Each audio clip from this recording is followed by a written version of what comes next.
আমি Brazil support করি। তো ব্রাজিল তো আউট। হ্যাঁ হতে পারে ব্রাজিল আউট, বাট অ্যাকচুয়ালি যারা হচ্ছে রিয়েল ফ্যান তারা হচ্ছে আউট হলে কি হবে, তারা মন থেকে সাপোর্ট করে। সো যেমন আমি মন থেকে সাপোর্ট করি, আমি কখনো ব্রাজিল থেকে মানে ব্রাজিলকে হেরেছে তো কি হচ্ছে, সামনে আবার আসবে ইনশাল্লাহ, আবার পারবো আমরা। যেদিন হেরেছিল সেদিন আপনার অনুভূতি কেমন ছিল? আহ, এটা বলে বোঝানোর মতো না, কজ লাস্টলি না নেইমারের কান্না দেখে লাইক লিটারালি আমি নিজে কান্না করে দিয়েছিলাম।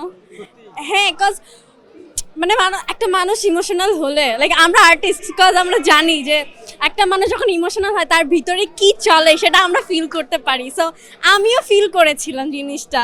হ্যাঁ, স্যান্ডেলিনা সো রূপচর্চায় আভিজাত্য। কতদিন পর্যন্ত খাওয়া দাওয়া বন্ধ রেখেছেন?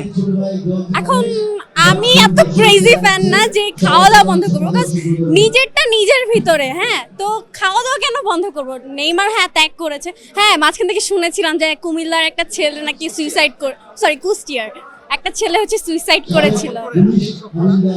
না না, আমি হ্যাঁ সাপোর্ট করি, ঠিক আছে।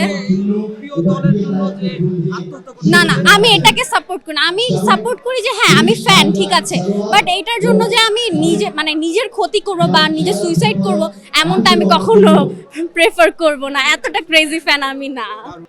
গতকাল তো আর্জেন্টিনার খেলা গিয়েছিল মিশরের সঙ্গে, আপনি কি খুব মিশরের হয়ে খুব চিল্লাচিল্লি করেছেন?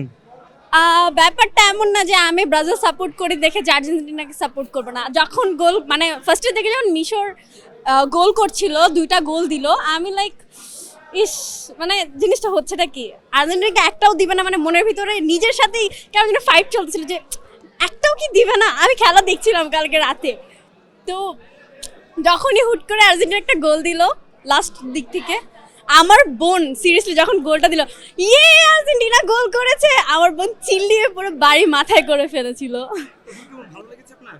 ভালো লেগেছে, বোন আনন্দ পেয়েছে, তা আমারও ভালো লেগেছে যে আমার বোন আবার আর্জেন্টিনা সাপোর্ট করে। এখন যদি বলি যে আপনার ব্রাজিল যেহেতু কাপ পাওয়ার সম্ভাবনা নেই, তো শিরোপা পাওয়ার একটা সম্ভাবনা রয়েছে আর্জেন্টিনার হাতে যদি শিরোপা ওঠে খুশি হবেন?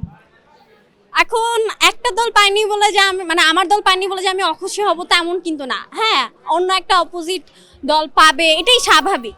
হার জিত তো সব কিছুর ভিতরেই থাকে, তো আমি বলবো যে আর্জেন্টিনা পাক, আমার কোনো প্রবলেম নেই, কজ একটা দল পাবে না আরেকটা দল পাবে, তাই না? তো আমি খুশি হব, সমস্যা নেই।